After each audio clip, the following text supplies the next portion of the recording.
వాళ్ళ ఇంటి ముందు రోడ్డు బాగానే ఉంటుంది, వాళ్ళ ఇంటికి వచ్చే సదుపాయం బాగానే ఉంటుంది.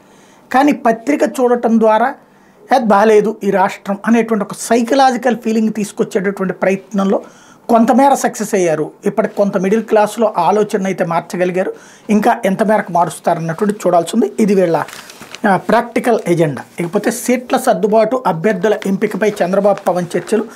ఒకే రోజు 2 దఫాలుగా అగ్రనేతల భేటీ. ఈ నెల 8న మరోసారి సమావేశం. తెలుగుదేశం పార్టీ జనసేన పార్టీల పొత్తులో భాగంగా సీట్ల ఖరారు, అభ్యర్థుల ఎంపికపై వేగం పెంచే తెలుగుదేశం పార్టీ అధినేత చంద్రబాబు, జనసేన అధ్యక్షుడు పవన్ కళ్యాణ్ ఆదివారం 2 దఫాలుగా సమావేశమయ్యారు. ఏ పార్టీ ఎన్ని సీట్లో పోటీ చేయాలి, ఏ సీట్లో ఎవరు పోటీ చేయాలి, అభ్యర్థులకు ఎవరిని బరిలో దించాలి, సామాజిక సమీకరణాల పరంగా ఎవరిని ఎక్కడ సర్దుబాటు చేయాలి వంటి అంశాలపై అగ్రనేతలు సుదీర్ఘంగా చర్చించారు. ఈ నెల 8న మరోసారి చంద్రబాబు, పవన్ కళ్యాణ్ భేటీ కానున్నారు. ఉమ్మడి మేనిఫెస్టోలో పొందుపరచాల్సిన అంశాలు, ఎన్నికల ప్రచార వ్యూహాలు, ఇద్దరూ కలిసి పాల్గొనాల్సిన బహిరంగ సభలు వంటి అంశాలపై ఆ సమావేశంలో స్పష్టత వస్తుందని పార్టీ వర్గాల సమాచారం.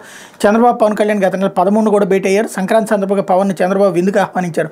3.5 గంటలు జరిగిన ఆ సమావేశంలో 2 పార్టీల పొత్తుకు సంబంధించిన వివిధ అంశాలపై చాలా వరకు స్పష్టత వచ్చింది. దానికి కొనసాగింపుగా ఆదివారం ఇద్దరు నేతలు మళ్ళీ మీటింగ్ అయ్యారన్నటువంటి వార్తను రాసుకొచ్చారు. ఇక్కడ నెల క్రితం సమావేశం అయినప్పుడే స్పష్టత వచ్చేసింది. మళ్ళీ మొన్న భోజనానికి వెళ్ళిపోయినప్పుడు స్పష్టత వచ్చింది. మళ్ళీ ఇప్పుడు మీటింగ్ ఎందుకు, మళ్ళీ 8వ తారీఖు మీటింగ్ ఎందుకు అంటే మన వాళ్ళైతే కనుక ఇంత కవర్ చేసుకుంటూ వస్తాం అనమాట. స్పష్టత వచ్చేస్తే ఆ రోజు నేను వచ్చేసేస్తారు కదా.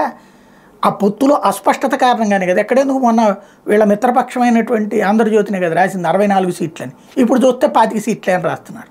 అంటే మన వాళ్ళనైతే ఎలాగైనా కాపాడాలా, ఆ విషయంలో ప్రజలను అయోమయానికి గురి చేయాలి. అదే సందర్భంలో మనవాడు కాకపోతే ప్రజల్ని పూర్తిగా శత్రువులుగా తయారు చేయాలి. ఇది ఒక వ్యూహాత్మకమైనటువంటి కథ నడుస్తూనే ఉంటుంది.